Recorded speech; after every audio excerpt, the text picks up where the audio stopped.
So finally the end of the chapter, 13.10. Lagrange multipliers.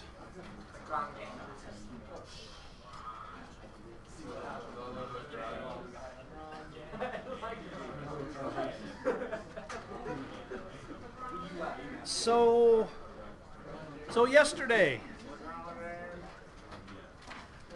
last time, one of the examples that we did was we wanted to maximize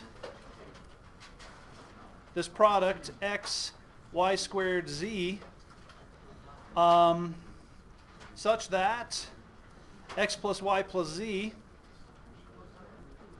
was 32.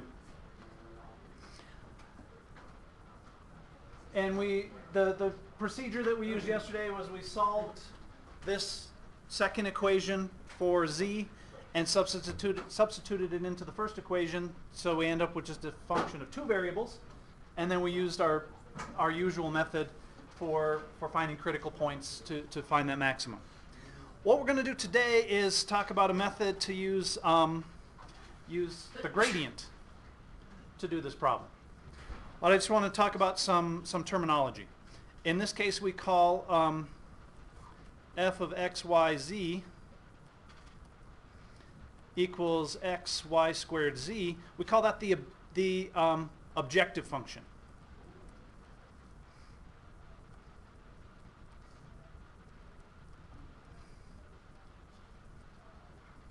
That's the one that we want to maximize or minimize. And I'm going to call g of x, y, z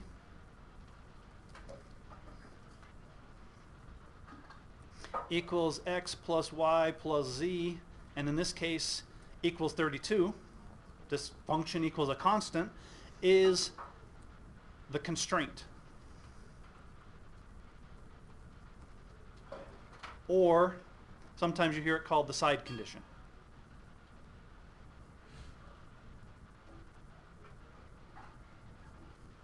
Constraint is probably the more common one, but side condition is not that uncommon. So we want to maximize this function subject to the constraint. In general, what we've been doing for the past couple of lessons is we want to optimize. So we find the maximum or the minimum. Optimize f of x, y, z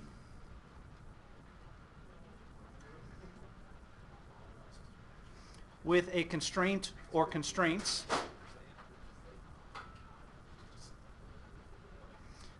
g of x, y, z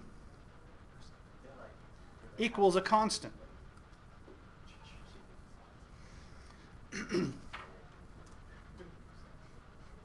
So that's our general plan. We want to optimize a function subject to a separate constraint, or the constraint equals some constant.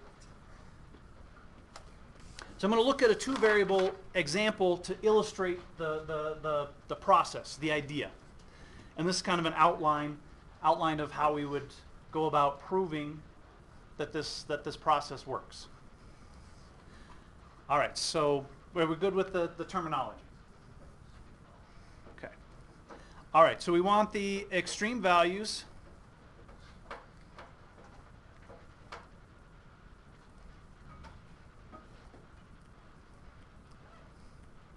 of f of x, y with the constraint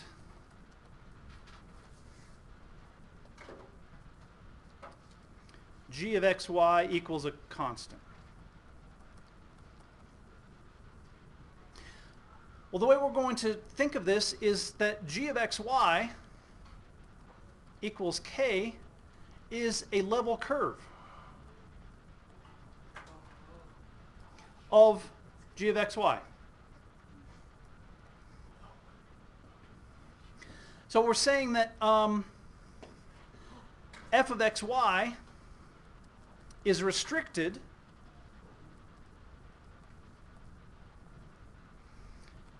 so that the x and y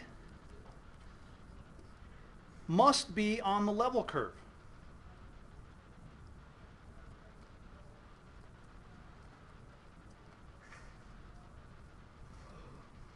g of xy equals k. So wherever we're looking at on this function, the x and y have to also lie on that level curve. So geometrically, that's what we're thinking.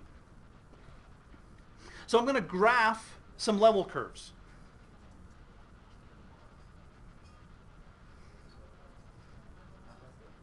So I'm going to graph g of xy equals a constant, along with several level curves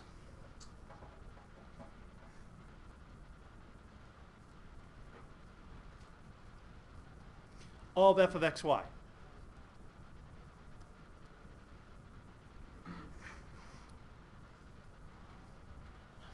So here's my picture.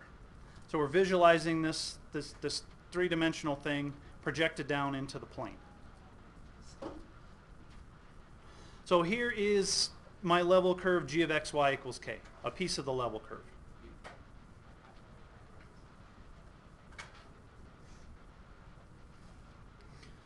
So when we find our extreme value of f of xy, the x and y have to lie on the level curve.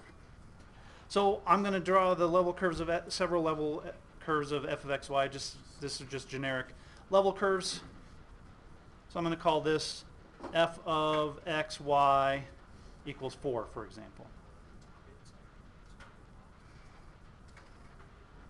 And I'm going to call this one f of xy equals 3. And I'm going to do this. And right there, they are tangent. I'm going to say f of xy equals 2. And then I can do this f of xy equals 1. And I could continue graphing level curves. And this would be the same thing if I did the level curves in the opposite order. If this was 4, 3, 2, 1. So this is if we're going uphill or downhill, it doesn't matter. So the extreme value occurs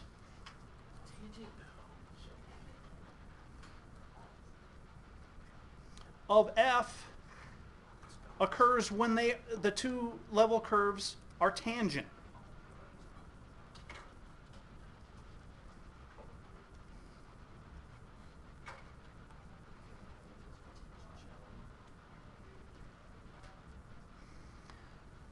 Well, if those two level curves are tangent at that point, make that point here, what do we know about them?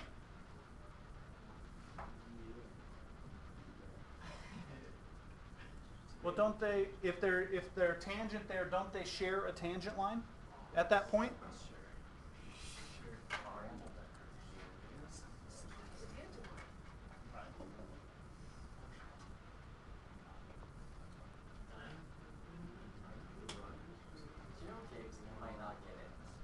So they share a tangent line at that point? Well, what quantity have we been talking about that is related to the tangent line of level curves? Gradient. The gradient. So if they have if the tangent line is the same, what must be true about the gradients? They're the same. They're orthogonal. Parallel. Parallel. They have to be parallel. The gradients are parallel.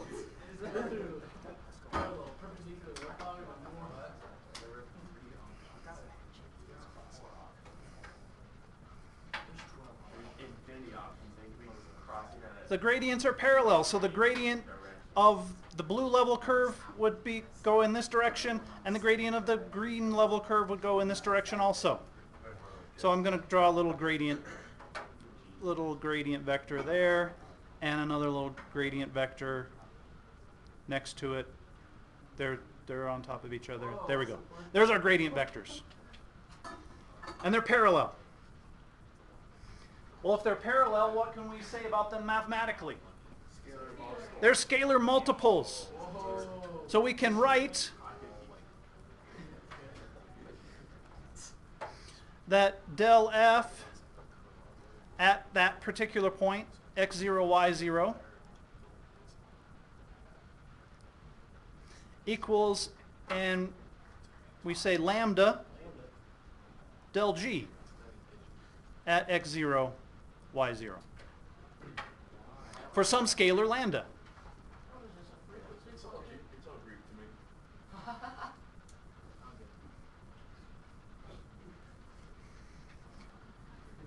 So this is an outline of the proof of what we call Lagrange's theorem. All right, so we're good with the setup here. The extreme values occur when the level curves are tangent. Now, if this were a closed curve, these level curves would continue to go this way, and then eventually we'd find another point of tangency, where instead of a maximum value or a minimum value, we'd have the reverse, because these level curves 4, 3, 2, 1, 1/2, -1, -2, -3. So we'd have another point of tangency over here on the other side of the closed level curve. And that would be the other extreme value. We have a maximum and minimum. So how would you end up if it's like the level curve never is tangent? Like you have your level curve happening and then the other one does not touch it anywhere at tangency, because these have to be. So are these only at discrete like integers, or are No. they everywhere? Everywhere. Okay. So There is somewhere in. right, this is a surface. This would be a surface up above the xy plane that would be infinite in extent, But and this is just some because- level curve, so they're going to touch it at some point. Somewhere, Yeah. everywhere. But we only draw level curves such that then such that it's equal to an integer, but they don't Yeah, have to be. they don't have to be. You could find it. Yeah, we could do any constant, right? Okay. All right, so this leads us to Lagrange's theorem.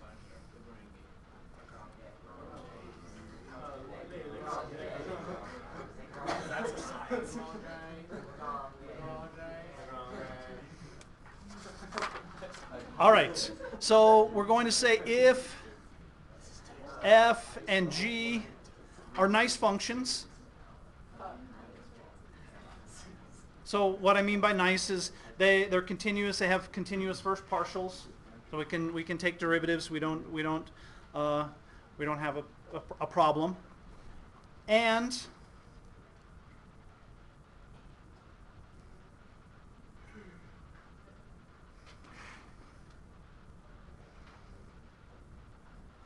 f has an extreme value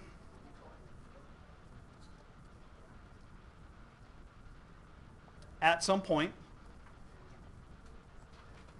on the level curve. I'm going to say the smooth constraint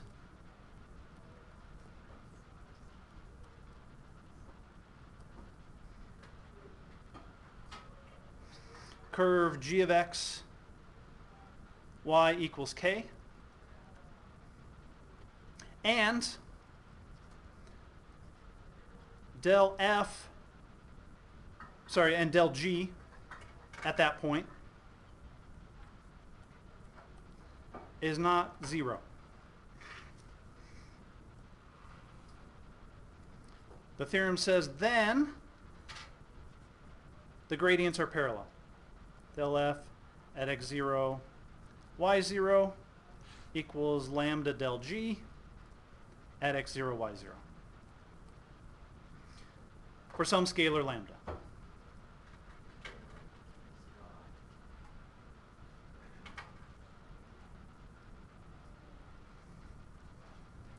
And we call lambda is the Lagrange multiplier.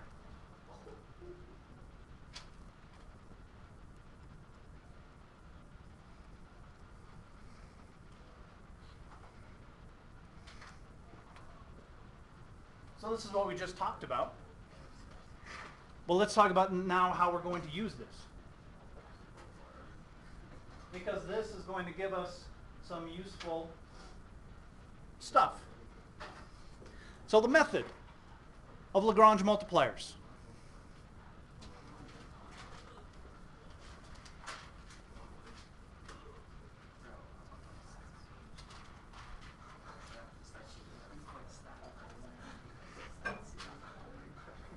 Oh, speaking of stats, did I tell you about the statistician that had twins? No, statistician had twins, and the statistician's wife wanted to take them to get baptized. And the statistician says, let's just do one. Let's hold the other one aside as a control. You should tell that in stats class. All right, so we want to find the extreme values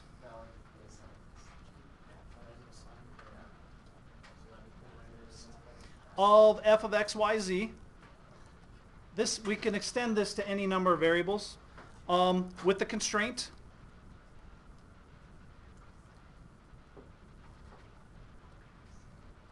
g of x, y, z equals k. Constraint or side condition.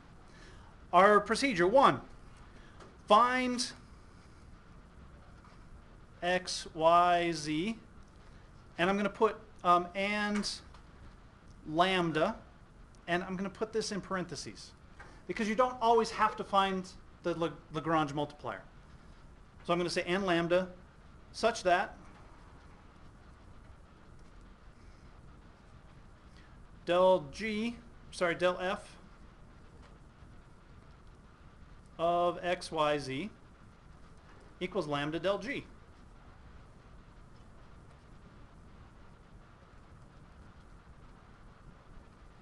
And g of x, y, z equals k. So what this is going to do, this gives us, for this example, since we have x, y, and z, this gives us 3 equations. Because the x, the y, and the z components have to be equal. This gives us the 4th equation. So we have a system of 4 equations that we can use. So Lagrange multipliers gives us a system of equations. It's kind of nice because you get to pick and choose how you use them. You use it in the way that's the most convenient. You don't have to just substitute in one particular way. You have a little more leeway. Now that can be more challenging because sometimes it's hard to tell, well, which one do I use next? Then we evaluate. We evaluate f at all the x, y, z that we find.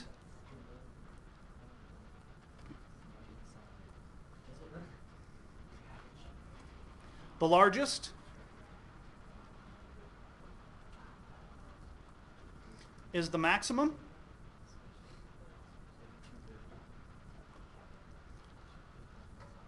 And the smallest is the minimum.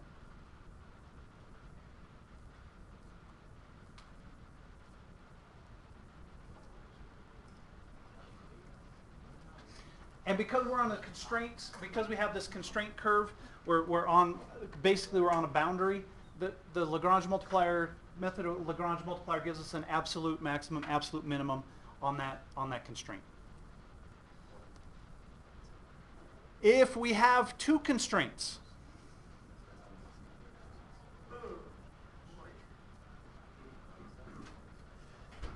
we can still, we can still use Lagrange multipliers. I'm going to say g of x, y, and h of x, y.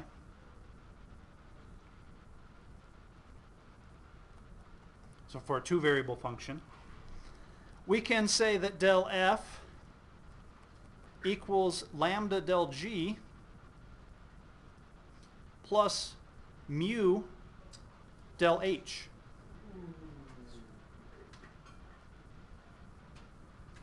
And we're saying where del g and del h are not parallel.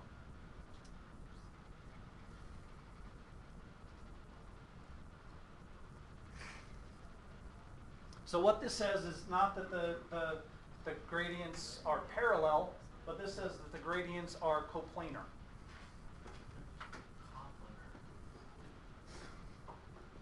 And we go through the same process. These are going to give us some equations. And we'll do an example using 2 constraints. So the Lagrange multipliers, once you start using it, you'll say, why would I do it the other way? You don't have to do it the other way? You'll be asked to do it both ways. You would. Can I check it? Now some students don't particularly like Lagrange multipliers, but it's a nice method. All right, so let's do some examples. You have a couple of problems in your homework that ask you to do this graphically.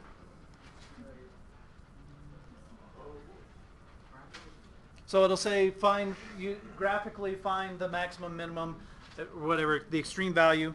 So to do it graphically, you graph the level curves.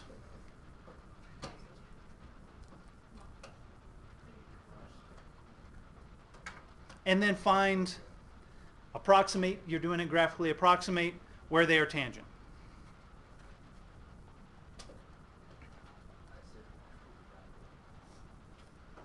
So you graph some level curves and you find where they're tangent. That's going to give you an extreme value.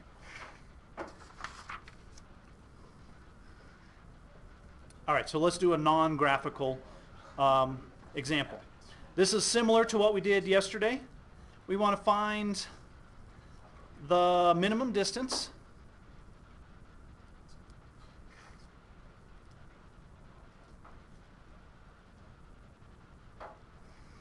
from x minus 4 squared plus y squared equals 4 to 0, 10. So again, we have what is this? Circle. In 3 dimensions? Cylinder, right? Cylinder, shifted cylinder. So we want to find the minimum distance from the cylinder that's not, it's parallel to the z-axis, but not along the z-axis, to the point 0, 10. All right, so our distance. We talked about this yesterday. Distance d is the square root of x minus 0 squared plus y minus 10 squared. That's a distance from some point xy to 0, 10. Let's minimize d squared.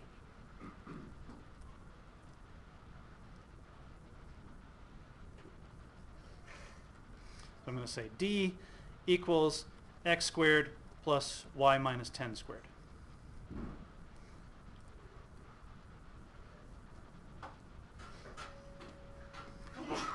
And our constraint, so this is our objective function.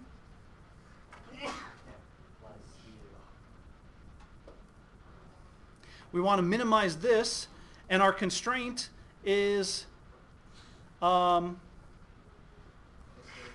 minus 4 squared plus y squared equals 4. That's our constraint.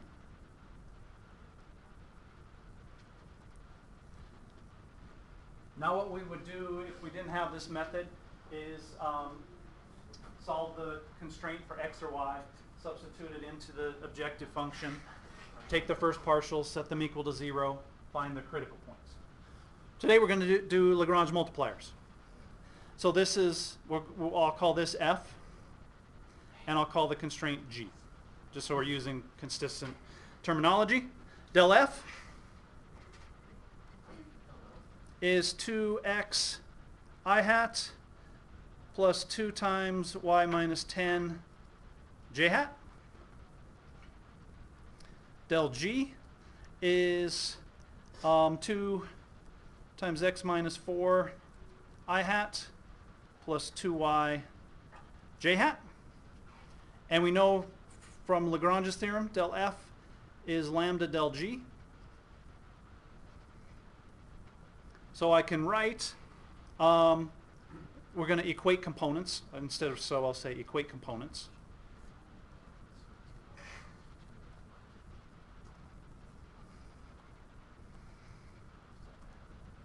So we can write that 2x equals 2 lambda times x minus 4 and 2 y minus 10 equals 2 lambda y.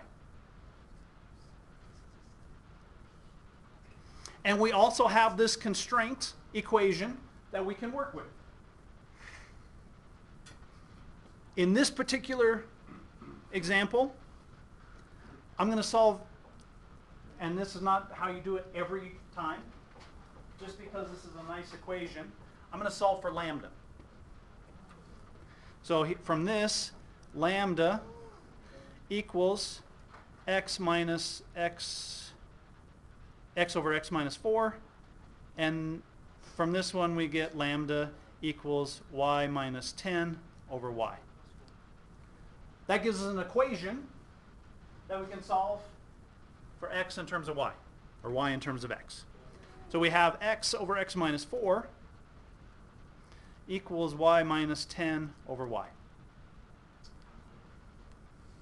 And we're going to solve this for y in terms of x.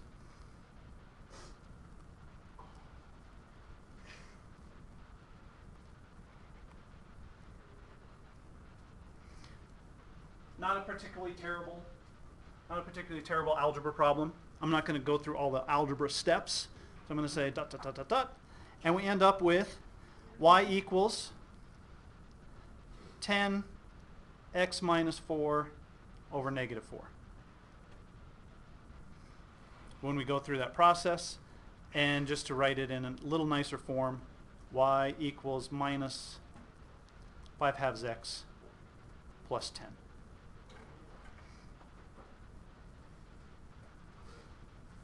Well, now we have y in terms of x. We can substitute this into g.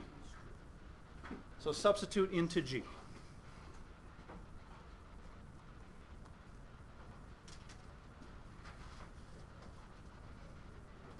So I'm going to switch the page. We'll make that substitution. And we get, when we make that substitution, x minus 4 squared plus negative 5/2 x plus 10 squared equals 4. Well, this is just a nice quadratic function, well, relatively nice. When I multiply this out, combine like terms, I get 29/4 x squared minus 58x plus 112 equals 0. And you could try to factor this if you were a glutton for punishment. But what can we always use? Trig sub. Trig sub. We could try to trig sub this thing. We can always use a quadratic formula. So when we do that, we get x is approximately 3.2572, or x is approximately 4.7428. Do we have a calculator for this? For this problem, you would. But if this factoring were to be something that was... Yeah, if you could solve, if these were nice numbers, you wouldn't necessarily need a calculator. And then what we would do is then use this equation. This is y. We would use this equation to find y. Substitute these values into our function, and we substitute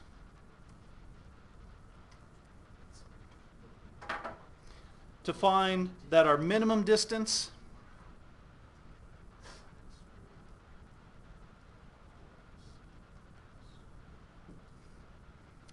for 3.572 comma 1.857 comma 8.77.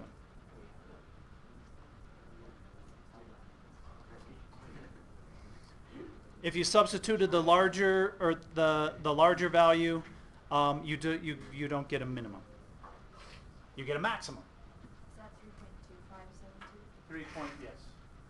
257.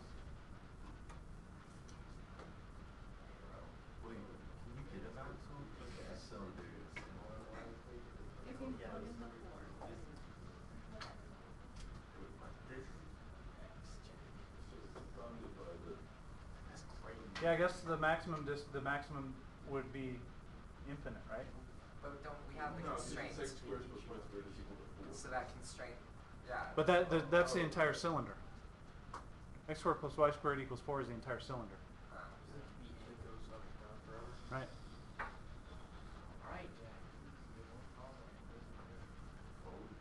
So again, we would say if you substitute the other value, you would see it's larger than this one, so it wouldn't be a minimum. Yeah, but Okay. it's an infinite. Right. The maximum distance would definitely be infinite. Does that other maximum number, the other larger number, have any significance then, or is it just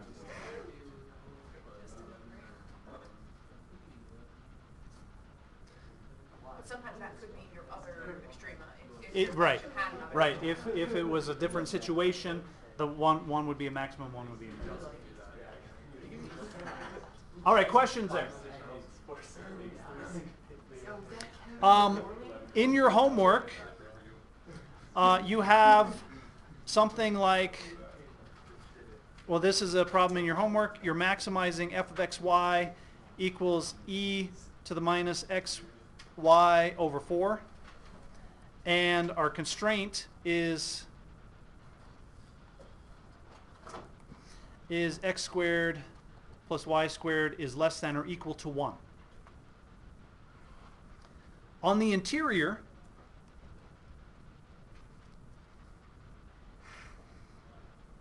of x squared plus y squared less than or equal to 1, inside that circle, you have to use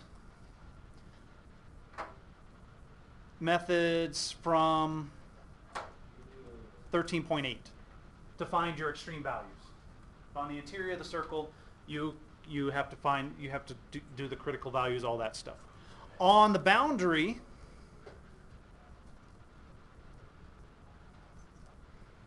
x squared plus y squared equals 1, you can use Lagrange multipliers. So this is just a better method to deal with the boundaries instead of that very slow. Right. This is a nice way to use to examine the boundaries rather than making a substitution and turning it into a single variable function. Or doing it like 5 times if you have to. Right. If you had a polygon for your boundary. All right. Questions. All right. Let's look at an example that has 2 constraints.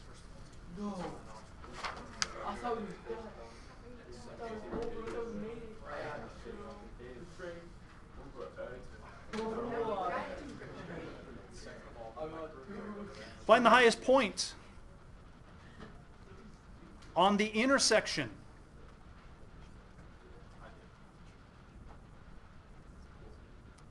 of x squared plus y squared equals z squared and x plus 2z equals 4.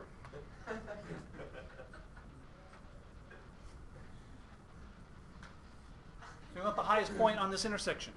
Well, what is x squared plus y squared equals z squared? A cone. What is x plus 2z equals 4?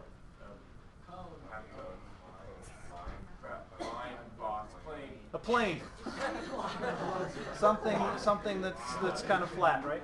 So we're looking. So this plane intersects the cone, and this cone is about the z-axis. So we want the highest point on that intersection.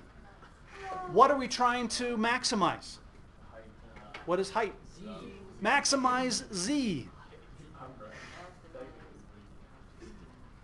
F of x, y, z equals z. Maximize. Our height is z. So this is our function to maximize. We have 2 constraints. Our constraints, well, we need f of x, y, z equals a constant. So one constraint is x squared plus y squared minus z squared equals 0. And x plus 2z equals 4. So I'm going to call this G and H. So del F is just k hat. Del G is 2x I hat plus 2y j hat plus 2z k hat. Minus, thank you. And yeah, it's not a sphere. And del H is I hat plus 2k hat. Lagrange multipliers tells us that del F equals lambda del G. That was a terrible lambda. Lambda del G plus mu del H. And we're going to equate components.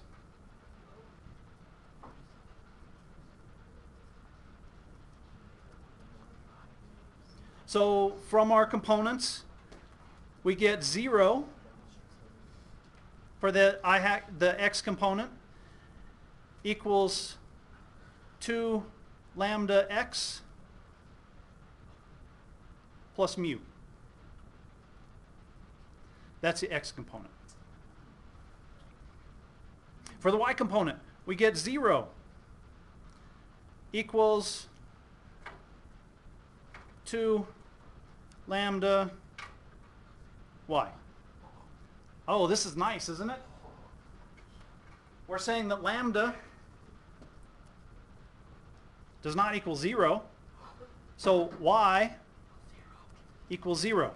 So we have one of our points already. Y equals 0. And from the z component, this is the y component.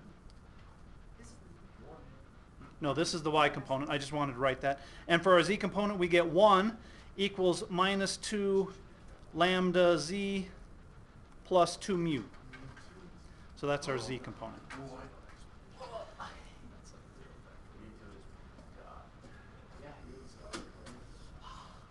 do you know what dawn would be this period? Bill's class.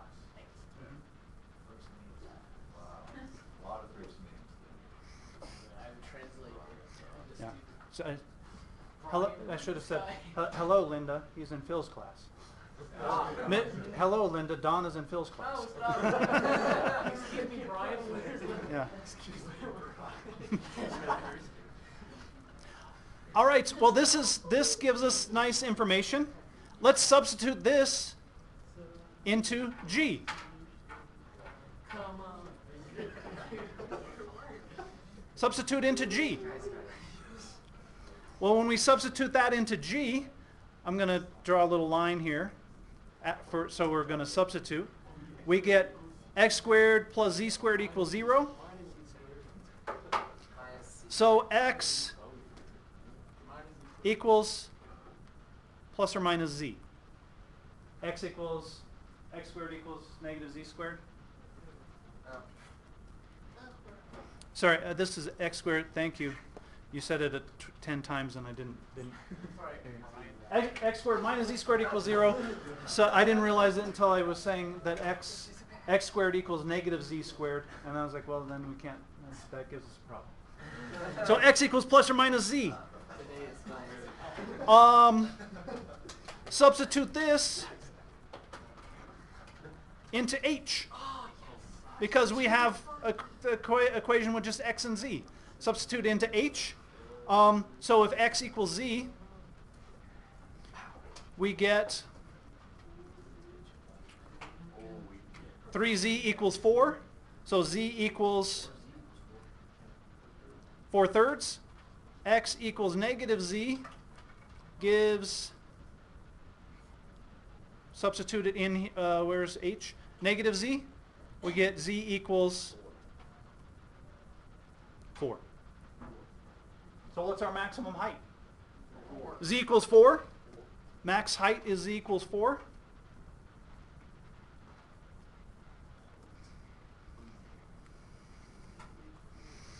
And this is at negative 4, 0, 4. And this one, in this case, the minimum height is z equals 4/3. This one we would have a maximum and minimum at 4/3, 0, 4/3.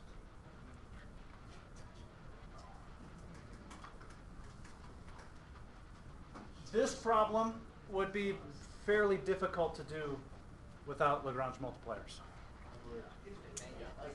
Yeah, it would there's a lot of stuff that you have to do. So hang on, I'm a little bit lost when you went and did the substitute into H. So you took which part of the previous I took y equals 0 y equals 0 just and substituted it in here. that is into the G part. Yes. So that's fine. So And then that's what x. did you take to put into H from the next? X equals plus or minus z. Okay. X Yeah, because H is just in terms of x and z. Okay? All right, let's take a look at a couple of pictures here. One, I have a little demo of the geometry of the Lagrange multipliers. So the dotted line here, this little curve, that's our constraint curve. And this graph is the level curves of f of xy. So as I move around, so the red vector is the gradient of one of the functions. The blue vector is, or the blue vector is the gradient of another function, and the other one is a projection. And here's the value of f. So they're rotating around, rotating around. Now they're parallel, and we're near a minimum. And I can turn it this way, so that's going to be a local minimum there. There we're near a maximum.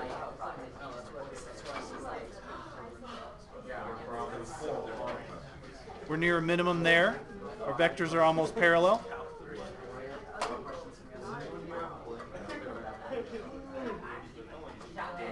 If I go around here, I get parallel.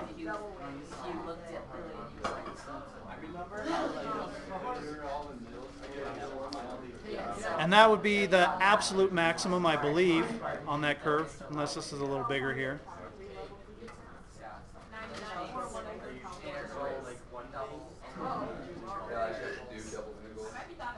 All right, and I also have a picture of 1310, the cone intersecting the plane. This is one from your homework problem. So the one with the circle boundary, it's a Pringles. So there's our cone and our plane. So there's the cone, our plane intersecting. So we found this point up here, the maximum height, and we found this point down here, the minimum height. All right. Okay. Here you go, Ben. That would be so hard. I still don't really get the physics test. Connor, did you make your note card? Yeah, I did. Y'all have a test today? Yeah, all we do.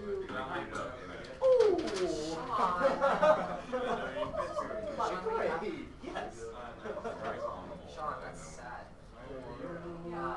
Well, you read the whole word. For Ben. Yeah, no, I didn't say Why? I don't like that. Just for fun.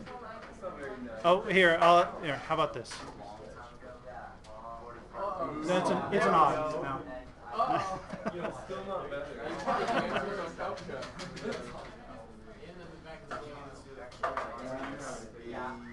Yeah. First try.